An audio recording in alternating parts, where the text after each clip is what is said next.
Buenas tardes. Esta vez vamos a ver el tema de los diagramas de Bode y el diseño de sistemas de controladores en adelanto. Y en este caso entramos en el tema de el análisis en el dominio de la frecuencia. Entonces, los diagramas de Bode se componen de dos diagramas, un diagrama de magnitud y un diagrama de fase. Entonces, esta respuesta en frecuencia es la respuesta en estado estacionario de un sistema, pero no ante una entrada de escalón, ni una entrada de rampa, ni una entrada, una parábola, sino ante una entrada senoidal. Entonces, los métodos más convencionales de que se dispone para el análisis y diseño de control es variar la frecuencia de la señal de entrada dentro de un rango que a nosotros nos interese analizar y estudiar la respuesta resultante. Entonces, el diseño de un sistema de control con este enfoque se basa en la interpretación de las características dinámicas deseadas en términos de las características de respuesta en frecuencia. Este análisis de un sistema de control indica en forma gráfica qué cambios deben hacerse en la función de transferencia del lazo abierto para obtener las características deseadas en la respuesta transitoria en lazo cerrado. Entonces, una vez que tenemos el estado estacionario, la respuesta en frecuencia se puede calcular reemplazando la S por J omega. Esta va a estar conformada por la fórmula G de J omega igual a M por E a la J psi, donde M es la relación de las amplitudes de las señales senoidales de salida y de la entrada. Y psi es el desplazamiento de fase entre las señales senoidales de entrada y salida. Estos conceptos ya los conocemos de sistemas eléctricos lineales. En general, la amplitud y la fase de la salida son diferentes a las de la entrada. De hecho, la amplitud de la salida está dada por el producto de la amplitud de la entrada y GJ omega, mientras que el ángulo de fase difiere del de la entrada en el ángulo psi. Ese es el de fase entre ellos. Ahora vamos a ver los diagramas de Bode. Una función de transferencia senoidal se puede representar con dos diagramas separados, ya dijimos, uno en función de la frecuencia y otro en función del ángulo de fase, ¿verdad? Que va a estar el primero en decibeles y el otro en grados. Entonces, el diagrama de magnitud es la representación del logaritmo de la magnitud de una función de transferencia senoidal. Y la otra es un diagrama de ángulo de fase en función de la frecuencia en escala logarítmica, por supuesto. Entonces, la representación habitual o normalizada de la magnitud logarítmica es 20 logaritmo valor absoluto de GJ omega, con 10 como base de los logaritmos, y la unidad son los decibeles, dijimos.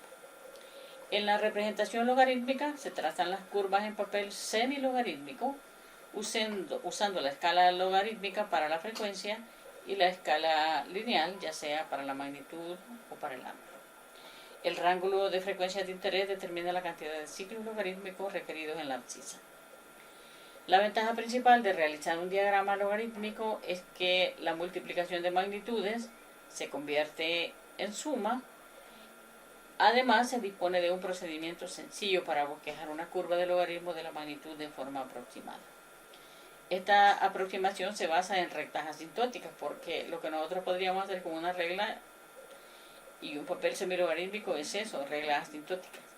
Y eso es suficiente si solo se necesita información superficial. Si se requieren las curvas exactas, entonces se realizan las correcciones a esas aproximaciones. Si los datos de respuesta en frecuencia se presentan en forma de un diagrama de Bode, es sencillo determinar la función de transferencia experimental, o sea, hacer ingeniería inversa. La representación logarítmica es útil debido a que presenta las características de alta y de baja frecuencia de la función de transferencia en un solo diagrama. Una ventaja es la posibilidad de extender el rango de baja frecuencia, pues en los sistemas prácticos las características de baja frecuencia son muy importantes. Aun cuando no es posible tratar de trazar curvas hasta la frecuencia cero, ¿verdad? En realidad sí nos acercamos muchísimo con frecuencias muy pequeñas. Ahora, ¿qué tenemos nosotros cuando estamos realizando los diagramas de Bode?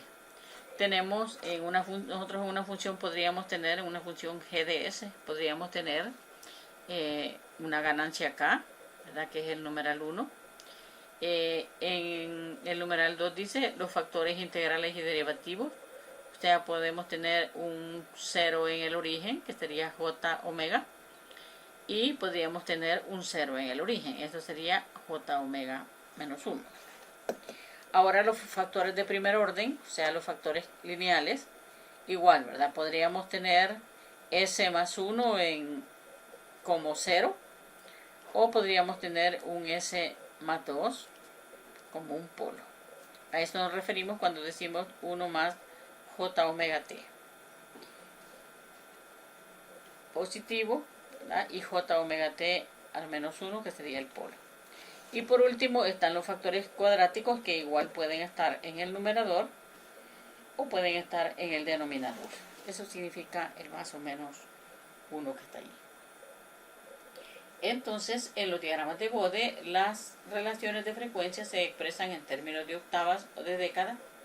Una octava es un intervalo entre omega 1 a 2 omega 1, donde omega 1 es cualquier valor en la frecuencia. Y una década es desde omega 1 hasta 10 omega 1. Vamos a ver primero la ganancia K. Un número mayor que la unidad tiene un valor positivo en decibeles. Un número menor que la unidad tiene un valor negativo en decibeles. Entonces la curva de logaritmo de la magnitud para una ganancia constante es una línea horizontal en la magnitud de decibeles. El ángulo de fase de una ganancia K es igual a 0. Y el efecto de variar la ganancia en la función de transferencia es que se eleva o desciende la curva de logaritmo de la magnitud de la función de transferencia en el valor constante correspondiente, pero no afecta el ángulo de fase. En la siguiente figura se da una conversión de un valor numérico a decibel. Entonces ahí tenemos frecuencias, por ejemplo, desde 0.01 radianes por segundo hasta 10 radianes por segundo. Esa es la gráfica que está allí. Y valores de K desde 0 hasta 20 y desde 0 hasta menos 40. La fórmula que determina esto es menos 20 logaritmo de 1 sobre K o 20 logaritmo de K. O sea, si tenemos K igual a 2, le sacamos el logaritmo a 2, lo multiplicamos por 20 y ahí tendríamos el valor de nuestra recta constante en 6.02059. Es una recta constante. Esta gráfica que está aquí ahorita es la gráfica de la magnitud K en función de la frecuencia omega igual a radianes por segundo. Ahora los factores integrales y derivativos. Primero veamos un polo en el origen, 1 entre S, o sea 1 entre J omega. La fórmula que define esto es menos 20 logaritmo de omega. Y el ángulo de fase es constante e igual a 90 grados. Aquí está a la derecha. Vemos una pendiente bajando a 20 decibeles por década, ¿verdad? Aquí tenemos de 0.1 por 10, que decía la diapositiva anterior, tenemos 1, ¿verdad? Y hemos bajado 20 decibeles por década. 1 por 10 es 10 y hemos bajado hacia menos 20 y luego con 10 por 10 es 100 y ya hemos bajado a menos 40 decibeles por década. Entonces esta recta tiene una pendiente de menos 20 decibeles por década y el diagrama de fase es a menos 90 constante. Luego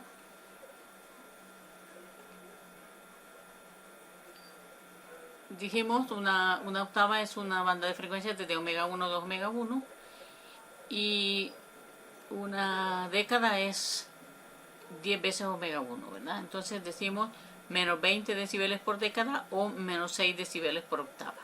De la misma manera, la magnitud logarítmica de J omega en decibelios es 20 logaritmo de omega en decibeles. Ahora estamos en el caso de que él sea un 0, ¿verdad? Entonces eso es JW. Entonces la fórmula, como acabamos de decir, es 20 logaritmo de omega en decibelios.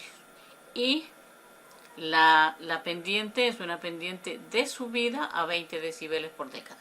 El ángulo es una recta a 90 grados. Las respuestas en frecuencia de los factores 1 entre J omega y J omega están en los signos de las pendientes de la curva del logaritmo de la magnitud y en los signos de los ángulos de fase. Ambas magnitudes logarítmicas se hacen iguales a 0 en omega igual a 1. Veamos acá, omega es igual a 1 y entonces la magnitud es igual a 0. En ambos casos, ya sea un 0 o un polo en el origen. Si la función de transferencia contiene el factor 1 entre j omega a la n, o sea, hay un polo doble, por ejemplo, en el origen, o un 0 doble en el origen, el logaritmo de la magnitud se torna respectivamente en ya sea menos 20n logaritmo de w, o en el caso de los ceros, 20n logaritmo de w. Solo multiplicamos el 20 por n. Esto les digo porque, por ejemplo, hace unos días hicieron un ejercicio en el examen corto donde tenía ese cuadrado y eso significa dos polos en el origen. Ahora tenemos los factores de primer orden, los factores lineales que mencionamos, tan famosos, ¿verdad? S más 1, S más 3, S más 2. Por ejemplo, entonces el logaritmo de la magnitud del factor de primer orden es menos 20 logaritmo de la raíz cuadrada de 1 más omega cuadrado t cuadrado de b. Entonces, para frecuencias bajas, ¿verdad?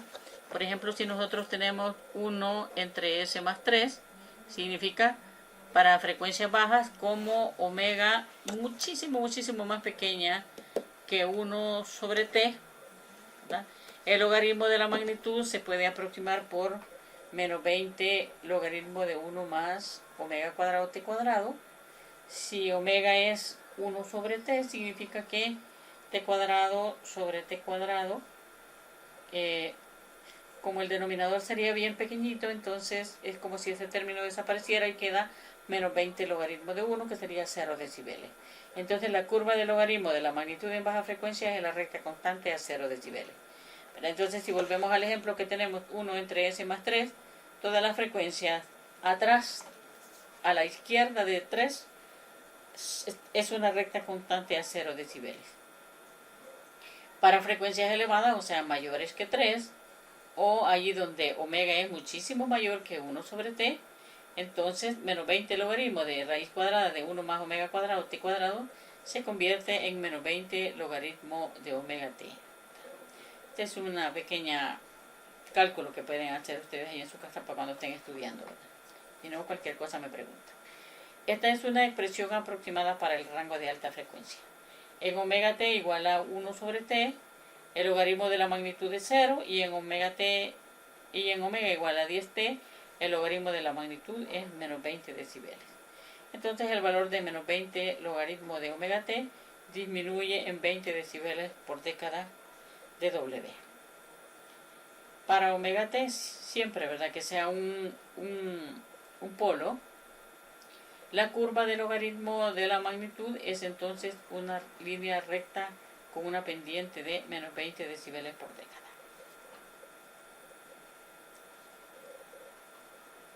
Se puede aproximar por medio de dos rectas asintóticas, una la de baja frecuencia y una la de alta frecuencia. La primera asíntota sería a 0 decibeles y la segunda bajando a 20 decibeles por década y haciendo el cruce en el valor de la frecuencia omega. Aquí está un ejemplo, ¿verdad?, donde es genérico, ¿verdad? Por ejemplo, si la función es,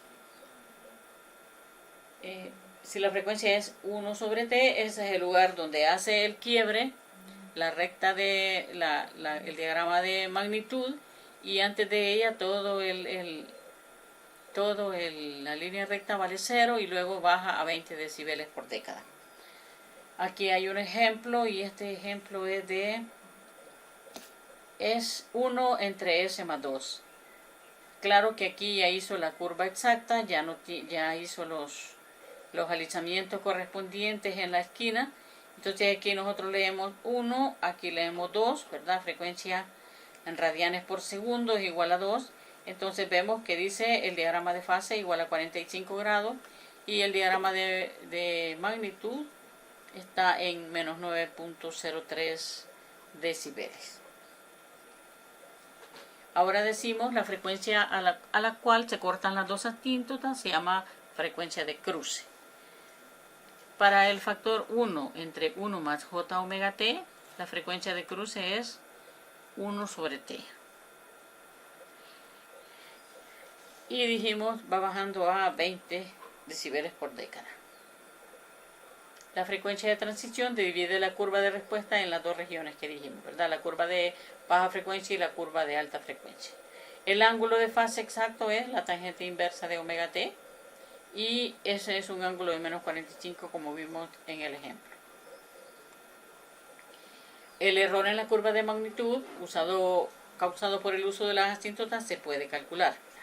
El error máximo se produce en la frecuencia de cruce y es aproximadamente igual a menos 3 decibeles, dado que menos 20 logaritmo de 1 más 1, porque sería omega t, y entonces omega es igual a 1 sobre t, queda t sobre t, o sea, este factor queda igual a 1, y entonces queda menos 20 logaritmo de 2, que es menos 3.03 decibeles.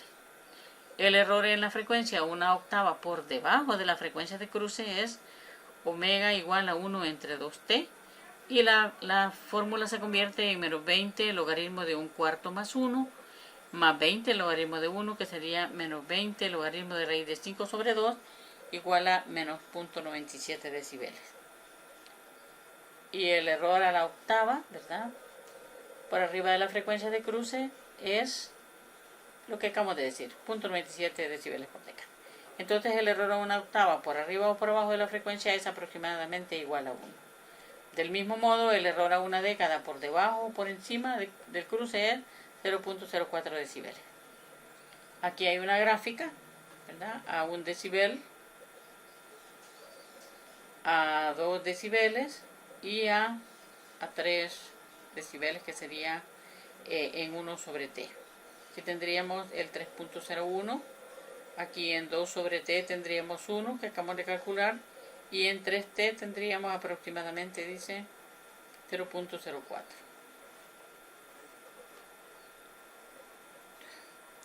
La pendiente de la asíntota de alta frecuencia es de 20 decibeles por década y el ángulo de fase varía de 0 a 90 grados, al aumentar la frecuencia de 0 a infinito.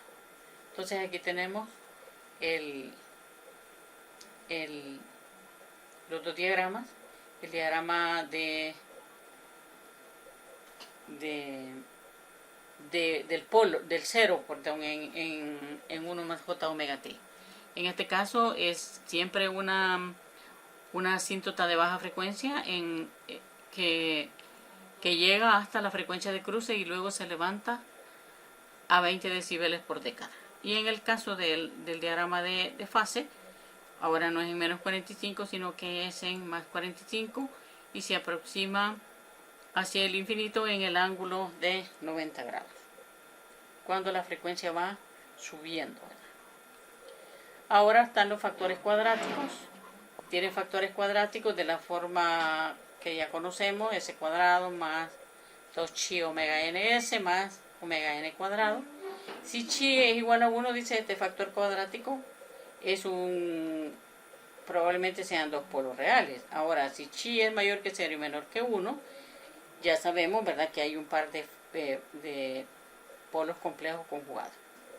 Las aproximaciones asintóticas de la curva de respuesta en frecuencia no son exactas para un factor con valores bajos de chi. Esto se debe a que la magnitud y la fase del factor cuadrático dependen de la frecuencia de cruce y de la relación de amortiguamiento chi.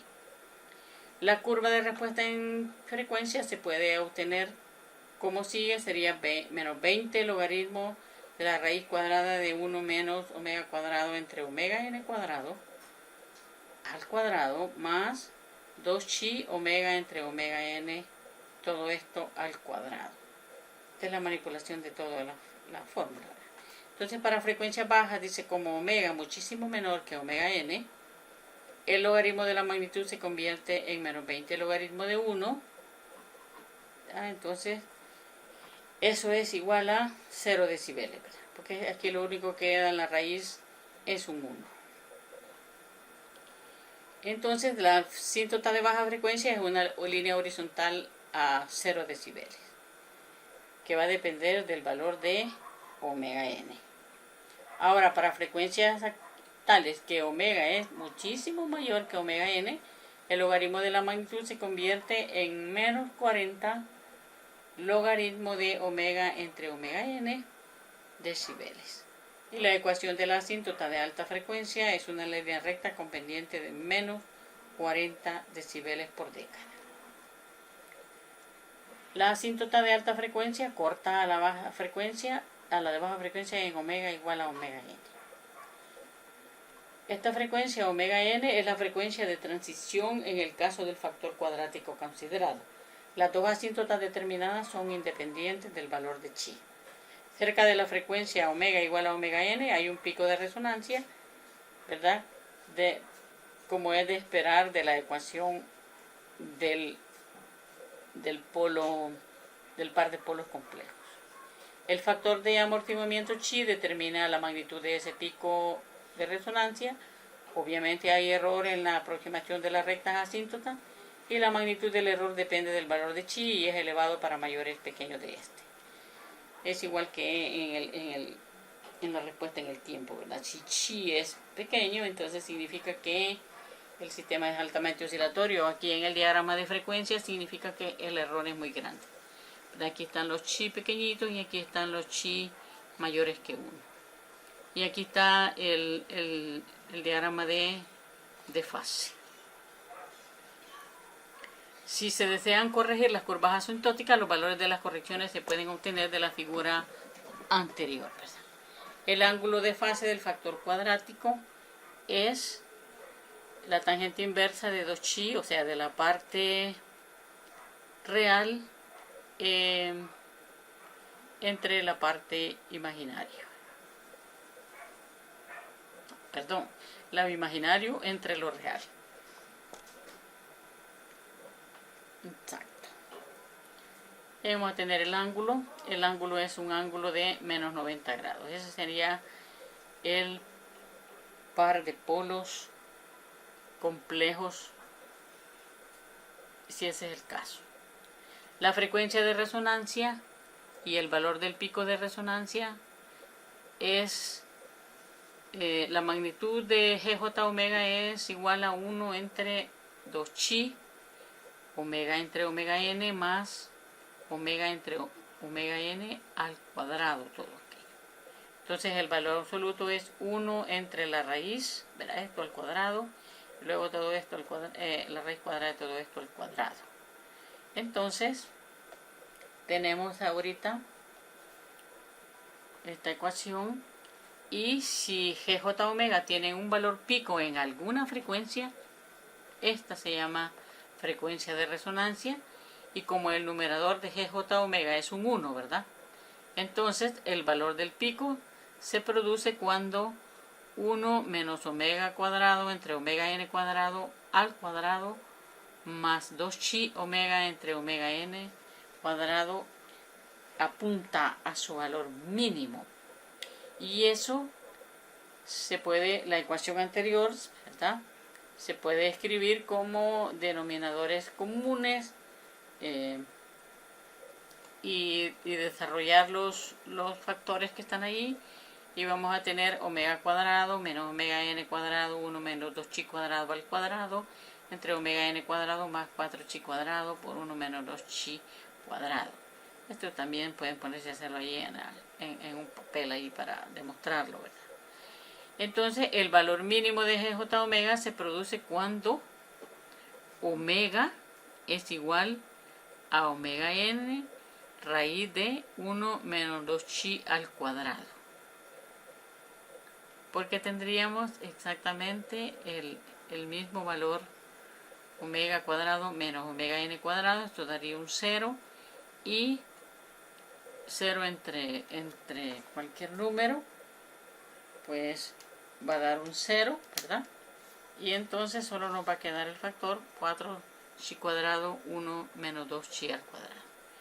Entonces el valor mínimo se produce cuando se da esto. Entonces la frecuencia de resonancia, diríamos, es igual a omega n 1 menos 2chi al cuadrado, siempre que chi sea mayor o igual que 0 o menor o igual que 0.7. Entonces este es el valor de la frecuencia de resonancia. A medida que la relación de amortiguamiento se hace a 0, la frecuencia de resonancia se acerca a omega n. La frecuencia de resonancia es menor que la frecuencia natural amortiguada, que es omega d, que aparece en la respuesta transitoria. Entonces, de la relación omega r entre omega n 1 menos 2chi cuadrado, se puede ver que para chi mayor que 0.7 no hay pico de resonancia. Porque aquí daría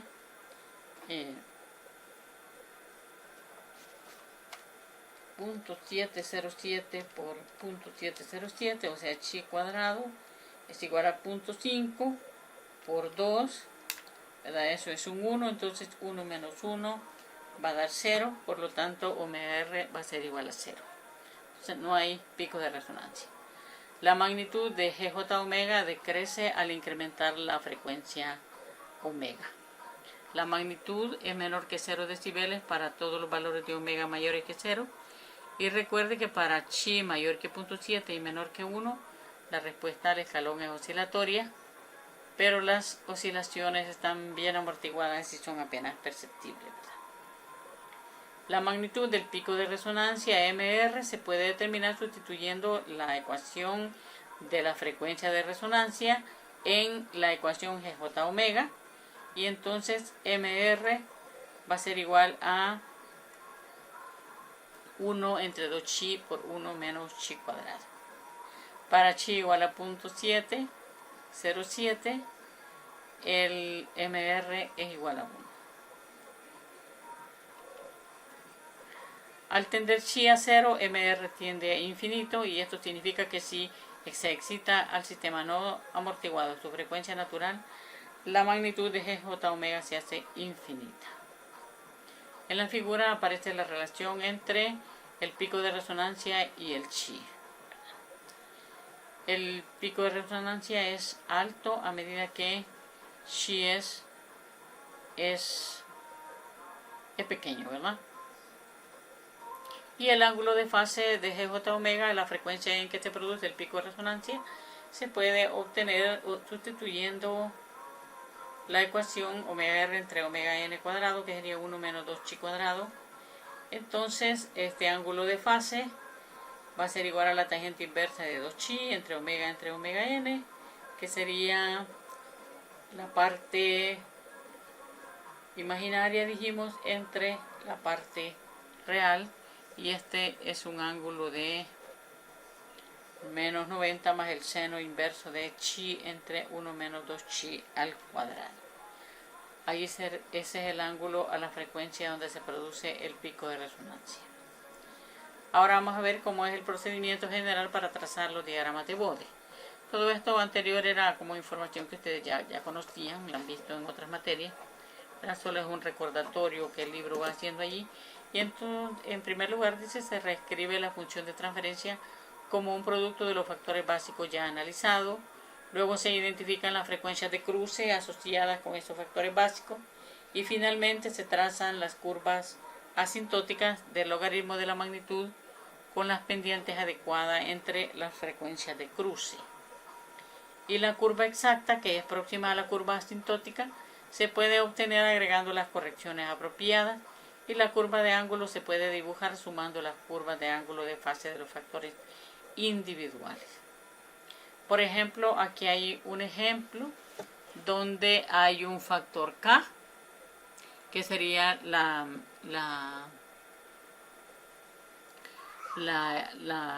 curva etiquetada como 1. Hay una curva etiquetada como 2, que es un polo en el origen, es S. Hay una curva etiquetada como 3, que sería la curva que tiene una frecuencia de cruce igual a 3, ¿verdad?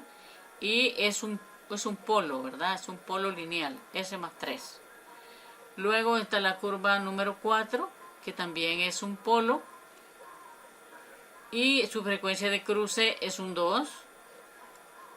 Esa es la curva número 4.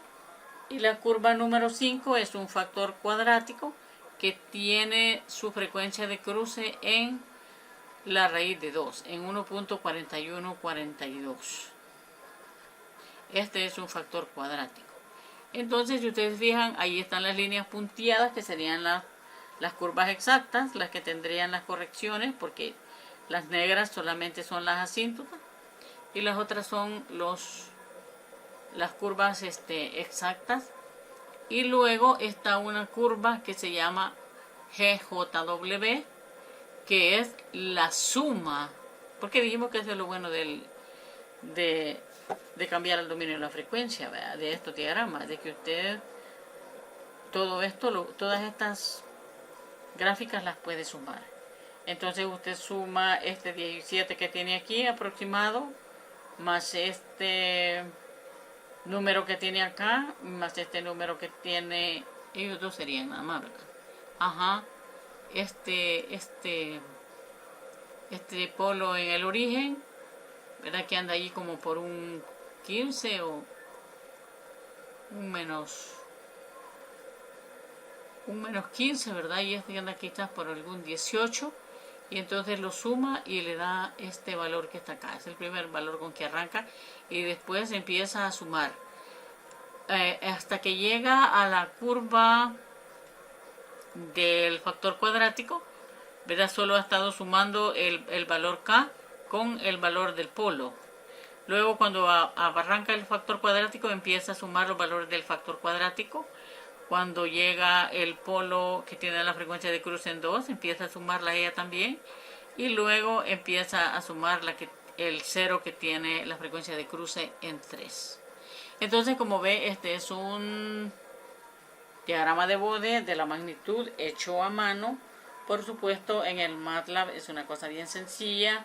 Solamente es escribir los coeficientes del numerador, luego escribir los coeficientes del denominador y después ponerle Bode, numDem, y ahí arranca el diagrama de Bode de las dos variables, ¿verdad? Del margen de ganancia y del margen de fase. Aquí hay un diagrama de Bode que es ¿Y qué es lo interesante de este diagrama? De ¿qué es lo que cuál es la información que traemos del diagrama de Bode? Pues eso, ¿verdad? El margen de fase, que dice que es menos 70.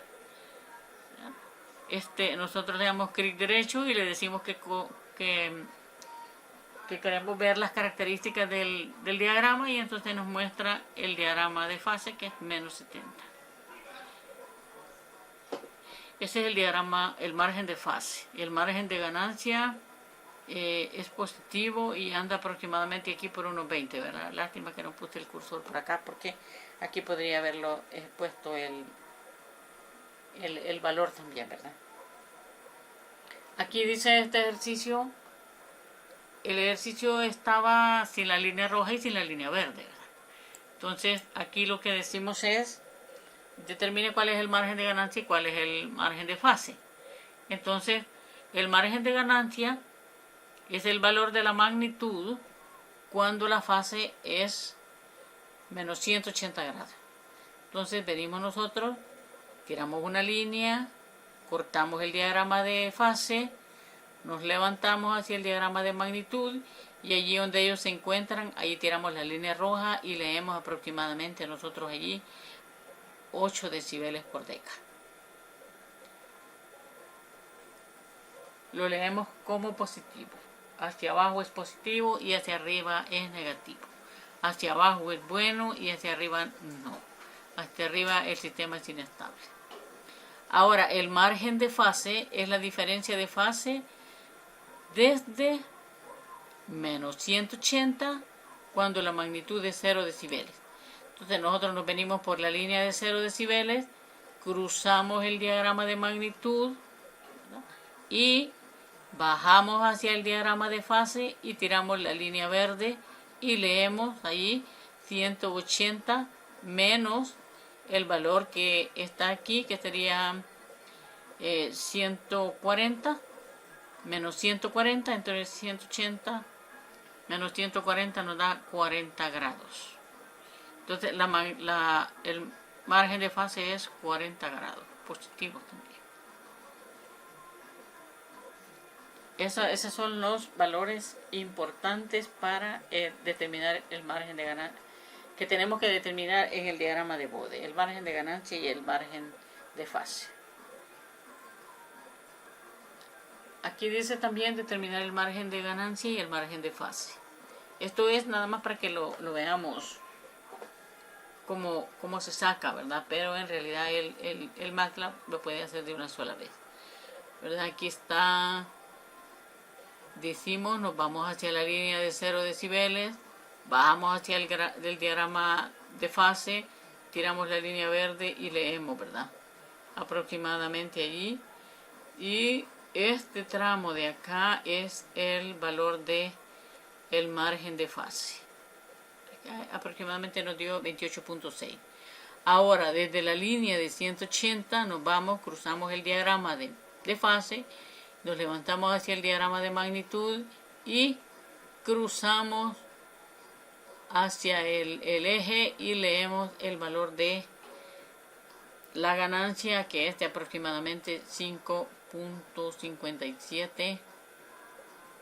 Bueno, en este caso estamos leyendo la frecuencia a la que ocurre esto, disculpen.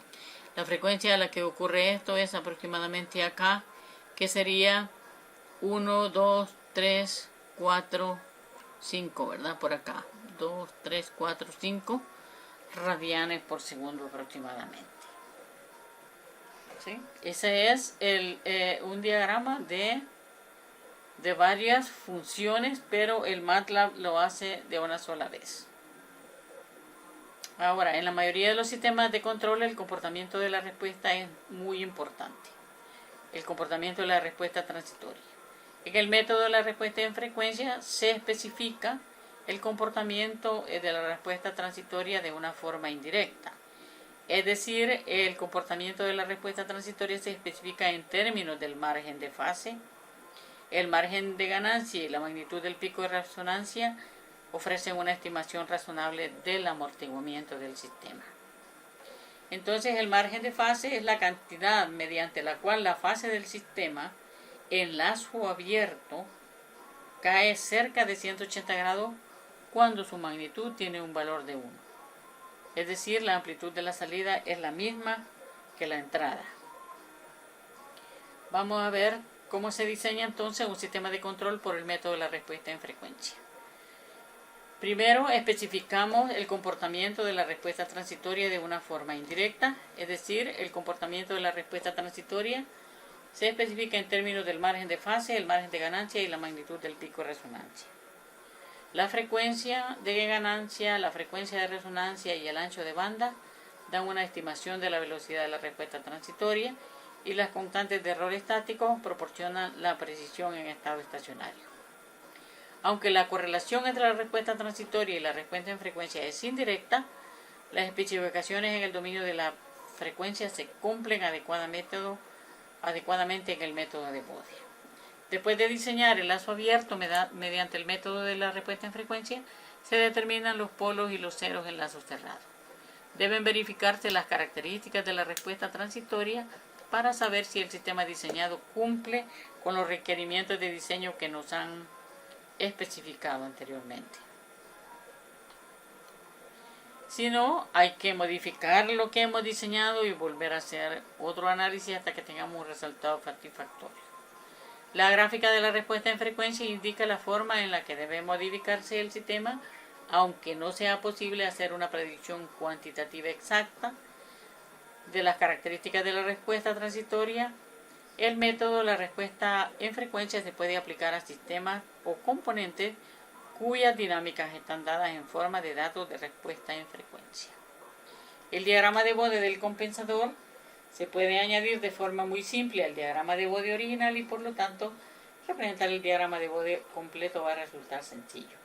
Asimismo, si varía la ganancia del lazo abierto, la curva de magnitud se desplaza hacia arriba o hacia abajo sin que se modifique la pendiente de la curva y la curva de fase no cambia.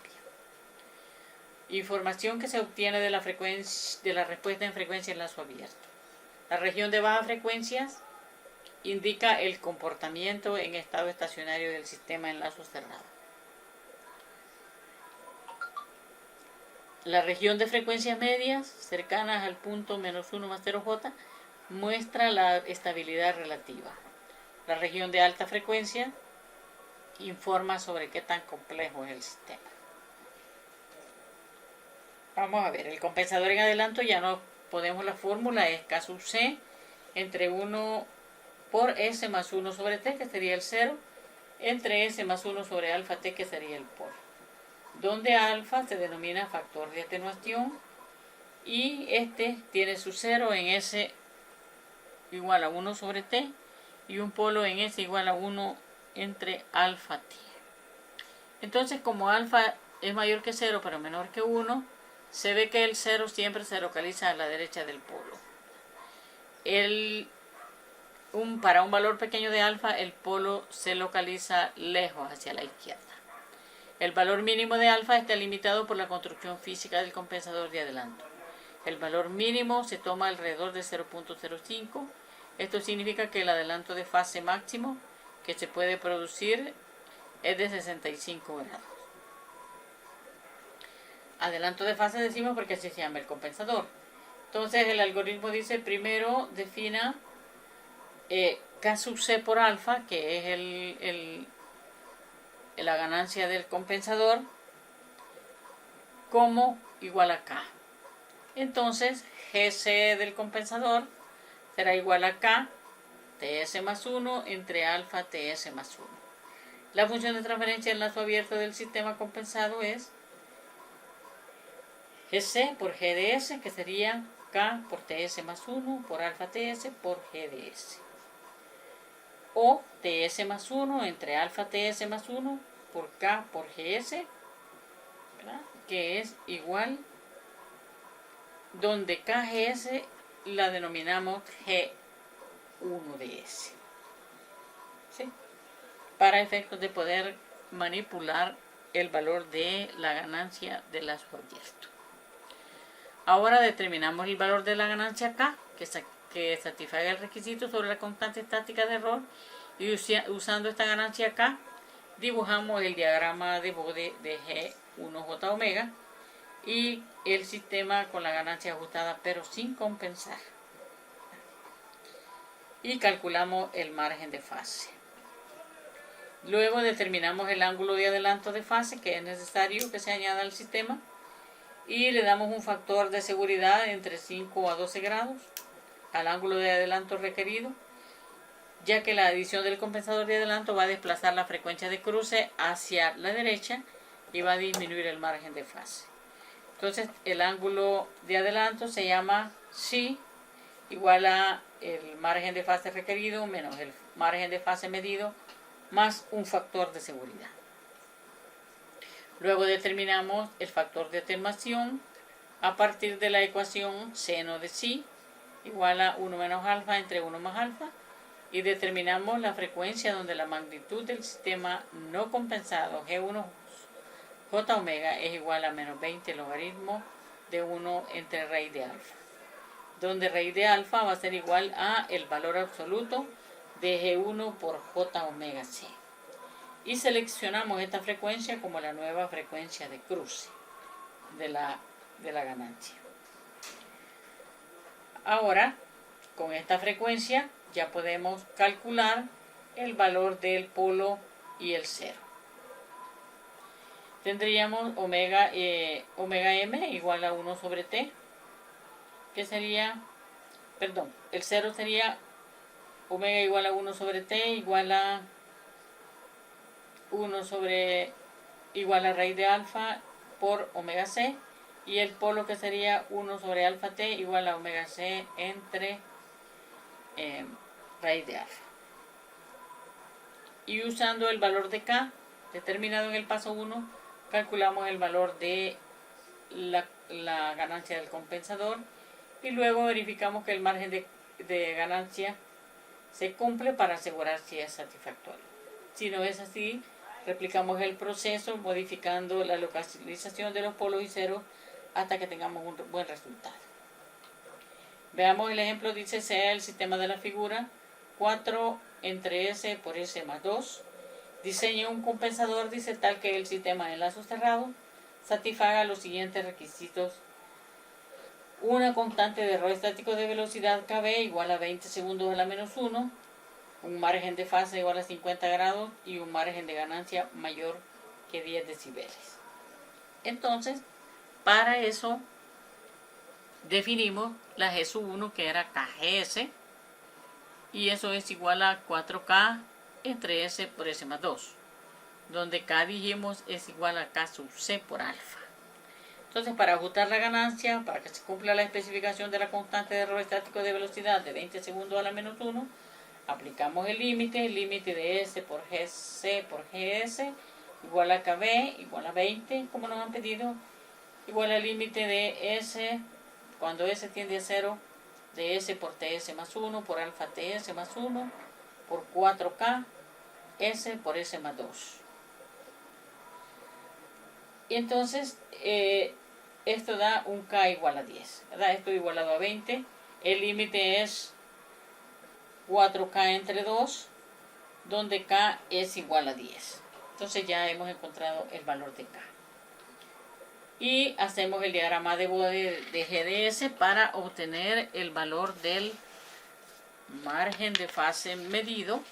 Este es el diagrama de Bode de 40, porque como K es igual a 10, entonces 10 por K es 40, ¿verdad? Entre S por S más 2. Y este es el diagrama de Bode. Y esto nos da un margen de fase de 18 grados, ¿verdad? Aquí podríamos haberlo medido si quisiéramos, pero al poner el cursor, cuando nosotros le decimos que nos diga las características del sistema con el clic derecho, nos pone un margen de fase de 18 grados. Y nos dice a qué frecuencia lo está haciendo, a la frecuencia de 6.17 radianes por segundo. Y a la pregunta del sistema de lazo cerrado, ¿es estable? Responde que sí. El margen de ganancia es igual a infinito, porque si nosotros nos vamos en la línea de 180 grados, jamás vamos a cruzar el diagrama de fase, porque el diagrama de fase se ha ido sobre la línea de 180 grados, ¿verdad? Asintóticamente hacia el infinito. Eso significa que el margen de ganancia es igual a infinito, por eso decimos que el sistema es estable para cualquier valor de K.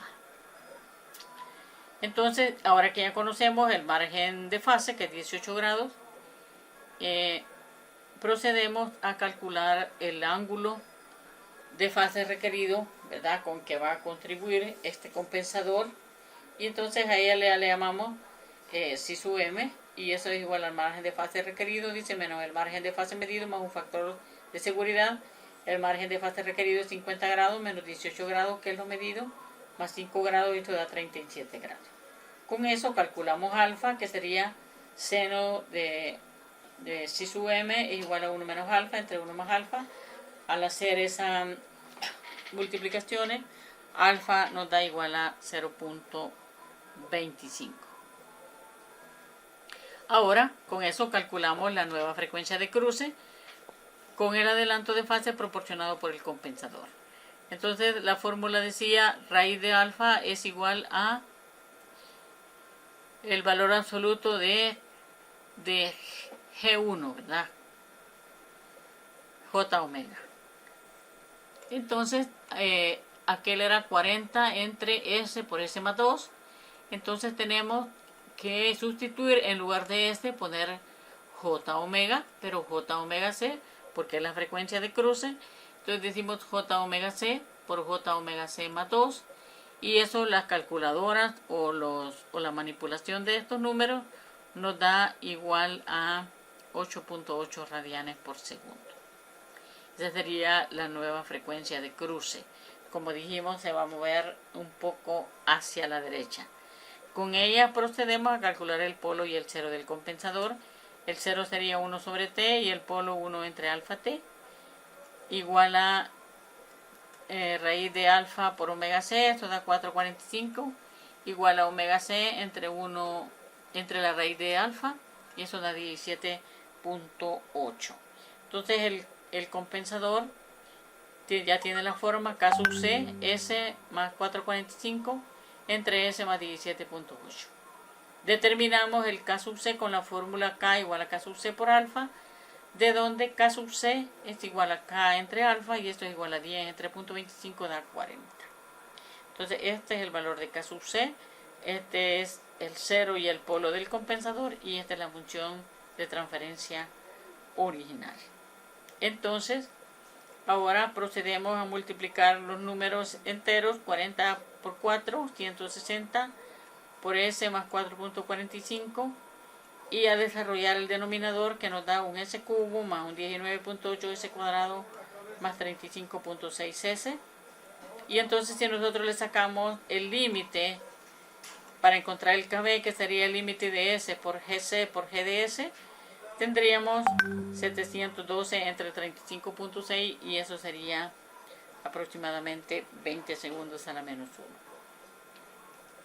Y aquí está el diagrama de Bode de la función completa, el compensador por la función original, y al ponerle sus características vemos que el margen de fase ahora es de 49.7, que era lo que nos habían pedido, que era 50